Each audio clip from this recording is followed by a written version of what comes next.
Hi, besties. So I'm Dil, I'm 28 years old, I'm bisexual, and I go by she, her pronouns. Hello, I'm Shaman. I'm 21 years old. I go by he, him pronouns, and I'm gay. I think there was an ever-present feeling of being different, and I kind of really didn't understand what that meant. And there was also this idea of being a good woman that was placed upon me. I think, but the fact that I'm in the creative field and always explored alternative identities and alternative, lifestyles, it kind of came to me eventually that maybe I like women too. Maybe I approach gender and life and attitudes towards these things a lot more differently, and I wasn't necessarily meant to be with the straight crowd, if that makes sense. A lot of my friends just happen to be queer, and we never really conform to gender norms and our expectations in life based on those gender norms, get married, have children, all of that. And I always just found so much more solace in the queer community and the way we approach our gender, our sexuality, our life, our relationships, our experiences. It was more all-encompassing than it is just about being South Asian and queer. Yeah, I think actually I agree with a lot of what Dil said as well, because when I grew up, I actually didn't really see a difference as to me being gay or me being straight. I think it just sort of came in very naturally to me, especially when it was in my awakening era, you would say, where I just realized that, perhaps I just prefer being with men compared to finding a girl or a woman. I mean, don't get me wrong, I did try to be in normal relationships before, but unfortunately I just didn't find myself enjoying the experience or feeling comfort or love per se. And I think that was when I kind of realized that perhaps I am gay and that I should probably explore. And I think I should be happy or grateful that I managed to realize that at a younger age, so that it was easier for me to explore and come into terms with it, as well as to, I guess, find out more about the queer community. And I'm very, very grateful. And like Dil, I also was in the arts field, so I was also much more exposed to the different types of queer communities and a lot of creativity and the idea to explore and really put yourself out there in a more comfortable light. And to address about the South Asian Indian family stereotypes as well, I would say that there are its pros and cons, but I'm very grateful that I have a community or a social circle around me that is very supportive of who I am and what I do, and that's really a place where I find solace. And I think coming from a generation where more people are more exposed and more comfortable with the queer community, it's easier to make friends, easier to get people to understand and I guess resonate or empathize with your situation. So I think in that way, it's been rather interesting but a smooth journey for me. I think one of the biggest challenges I face as a bisexual woman is gaining validation for my sexuality, because I think a lot of times, especially as a cisgendered woman who's bisexual with a male partner, it's kind of is she actually queer? Does she actually even like women? Then you people tend to ask me so how many women have you been with? Are you sure? How do you know? And that's not only an issue with straight people, but with gay people as well. Trying to date women in the past has always been difficult, because they're but you're not really gay. It's always a question, it's always a thing. But the way I've gotten through it is, I remember one of my friends, when I first started doing drag, I mentioned to her how I felt there's always this question about whether I'm gay or not because of the fact that I have a male partner. And she was okay, think about the way you feel when your partner is not in the room, when he's not around, when he's not in the picture. Do you still feel queer? And I'm yeah, I always do. And she's then that's your answer. If you're queer, you're queer. If anyone wants to accept you for that, then that's on them. If they don't want to, then that's also on them. That's their own exclusion, and they should confront that bias. That's true. Correct. I think for me, the biggest challenge would actually to be that how am I gonna come out or how am I actually going to bring this upon as a conversation to my parents? Because obviously for every queer person, coming out is a very big deal, depending on, varies to person, but for me it definitely is a big deal, especially the fact that I didn't really feel a need to come out to anyone. I felt that all my friends or all the social circles that I've been with, they are just very comfortable with who I am, and I think everything just flows very well, that I don't have a sense of duty to, you know, tell people, oh hi, I'm gay, nice to meet you. Like, it's just very normal in a sense. So it didn't come across to my mind till like when I was older, like I don't know, like 16, 17, that oh, my parents still think I'm straight. And I was like, that is a problem, because they think that I'm a normal straight man, you know, I'm gonna marry a woman, gonna live up to, you know, their expectations. But unfortunately, there are some things that as a son, I may not be able to fulfill in the future. And so I think that was a challenge that I really thought about, especially in the South Asian or like a Tamil family, you know, there's a lot of like things that you need to consider, like, oh, like what will other people think, what will your family relatives think. And I feel that it is something that is difficult for each queer. For me, how I went through with it is that I just had to go with the flow, face the music.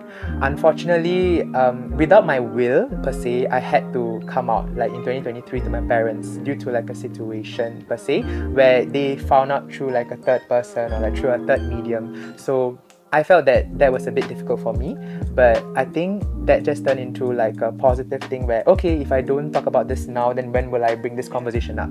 So I just took that as an opportunity to just say what I had to say, and things have been just going from then on. Let's just put it that's that.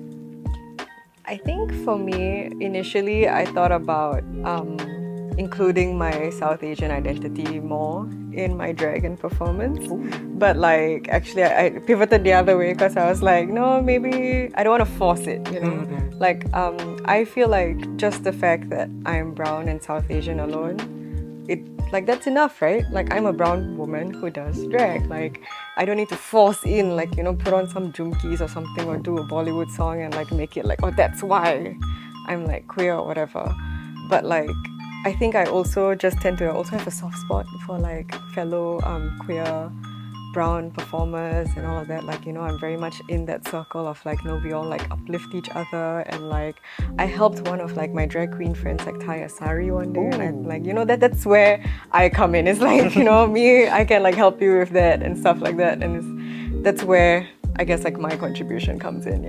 Contribution to society.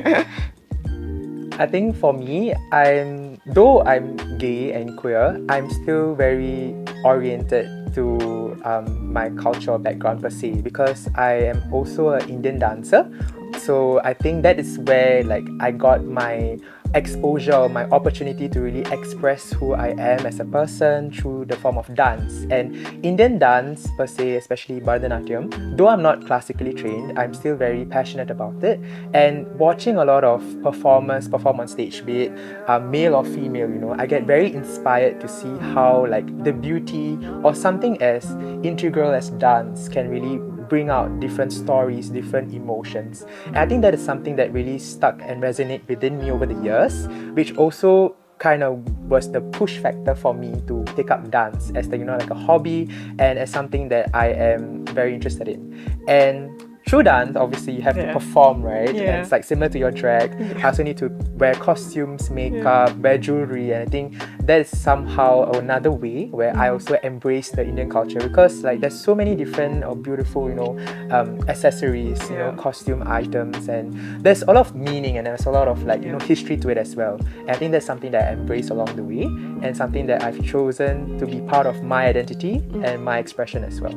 I'm really glad you brought up dance, because like, I think it's so interesting when you examine like a lot of South Asian dances and arts, you realize how the intersection of like gender roles, the playing with all of that, the masculinity and femininity, it's always been a thing we played with.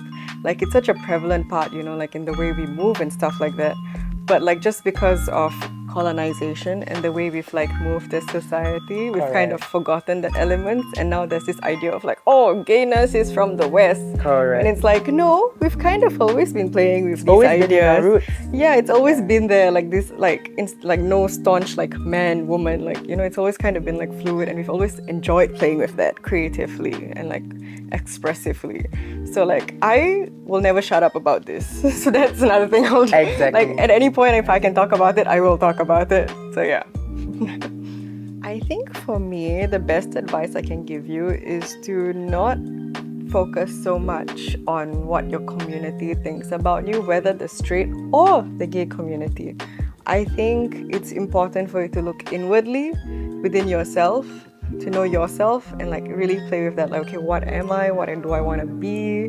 Like, think about those things first before being like, no, I want to be part of this community or that community or whatever that means to you. Like, make it more of an inward journey than an outward journey. And then you can have all the fun with all the expressiveness after that. And seek out spaces where you can feel comfortable. Make sure those spaces are actually safe. DM me, I got you. But like take care of yourselves and don't rush into anything. Yeah. I think for people in their 20s especially, it's becoming more of a pressure to really put yourself in a box or label yourself per se, like, am I gay? Am I bi? Am I queer? And I think, like what Dale said as well, it's really a journey of self-expression and something that should be taken inwardly and personally. I know a lot of people in the new generation per se, where they like to take trends very easily, or be like, oh yes, I'm gay, oh yes, I'm bi, but they're not really taking it like seriously per se, but they're just taking it just so that they could fit in like, with a particular community or society.